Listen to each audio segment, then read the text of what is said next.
നമസ്കാരം. നമ്മുടെ അയൽ രാജ്യമായ പാകിസ്ഥാനെ പോലെ തന്നെ സാമ്പത്തികമായും അല്ലെങ്കിൽ ഭരണതലത്തിലുമൊക്കെ വലിയ പ്രതിസന്ധി നേരിടുന്ന മറ്റൊരു രാജ്യമാണ് അഫ്ഗാനിസ്ഥാൻ എന്ന് പറയുന്നത്.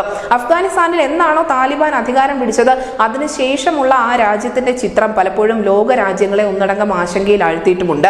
ആവശ്യത്തിന് ഭക്ഷണം പോലും ഇല്ലാതെ അഫ്ഗാനിസ്ഥാൻ വലയുന്നതിനിടയിലും അവിടെ മതപരമായ കാര്യങ്ങളിൽ പല വിവാദങ്ങളും ഇടയ്ക്ക് പൊട്ടിപ്പുറപ്പെടുന്നുണ്ടായിരുന്നു. എന്തായാലും ഏറ്റവും ഒടുവിലായി അഫ്ഗാനിസ്ഥാനിൽ നിന്നും എത്തിയിരിക്കുന്ന വാർത്ത ഒരു കൗതുകകരമായ വാർത്ത തന്നെയാണ്. കാരണം വെട്ടുകിളിയുടെ ആക്രമണം രൂക്ഷമായ അഫ്ഗാനിസ്ഥാന് ഇന്ത്യ സഹായഹസ്തം നൽകുന്നു എന്ന റിപ്പോർട്ടുകളാണ് പുറത്തു വന്നിരിക്കുന്നത്.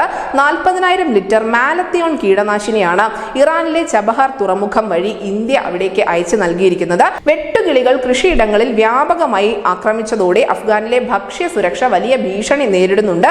മാനുഷിക പരിഗണന നൽകിക്കൊണ്ട് മാത്രമാണ് ഇപ്പോൾ ഇന്ത്യ ഈ വിഷയത്തിൽ ഇടപെട്ടിരിക്കുന്നത്. ഇന്ത്യ നൽകിയ സഹായത്തിന് നന്ദി അറിയിച്ചുകൊണ്ട് താലിബാന്റെ നിയന്ത്രണത്തിലുള്ള കാർഷിക മന്ത്രാലയം ഉൾപ്പെടെ രംഗത്ത് വന്നിട്ടുമുണ്ട്. എന്തായാലും കാബൂളിലെ താലിബാൻ ഭരണകൂടത്തെ ഇന്ത്യ അംഗീകരിക്കുന്നില്ല എങ്കിൽ പോലും അഫ്ഗാൻ ജനതയ്ക്കുള്ള മാനുഷിക പിന്തുണ എല്ലാ കാലത്തും ഉറപ്പുവരുത്തിയിട്ടുണ്ട്. നമുക്കറിയാം, അഫ്ഗാനിസ്ഥാനിൽ ഭക്ഷ്യക്ഷാമം ഉൾപ്പെടെ രൂക്ഷമായിരുന്ന കാലയളവിൽ അവിടെ ഗോതമ്പ് ഉൾപ്പെടെയുള്ള അവശ്യ വസ്തുക്കൾ കേന്ദ്ര സർക്കാർ അയച്ചു നൽകിയിരുന്നു.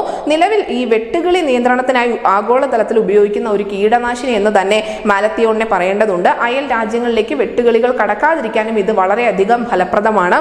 അങ്ങനെ പട്ടിണി കൊണ്ട് വലഞ്ഞിരിക്കുന്ന അഫ്ഗാനിസ്ഥാന് അവിടെ നിന്നും കര കയറണമെങ്കിൽ ഈ ഒരു കീടനാശിനി അയച്ചു കൊടുത്തേ പറ്റൂ. അതിന് മറ്റാരും രംഗത്ത് വന്നിട്ടില്ല.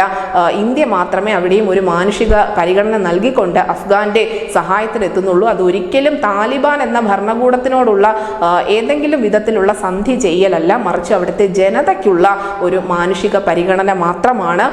അതുകൊണ്ട് തന്നെയാണ് അഫ്ഗാനിസ്ഥാനിലെ ജനങ്ങൾ ഇന്ത്യയോട് നന്ദി പറഞ്ഞുകൊണ്ടിരിക്കുന്നത്. News desk news India Malayalam.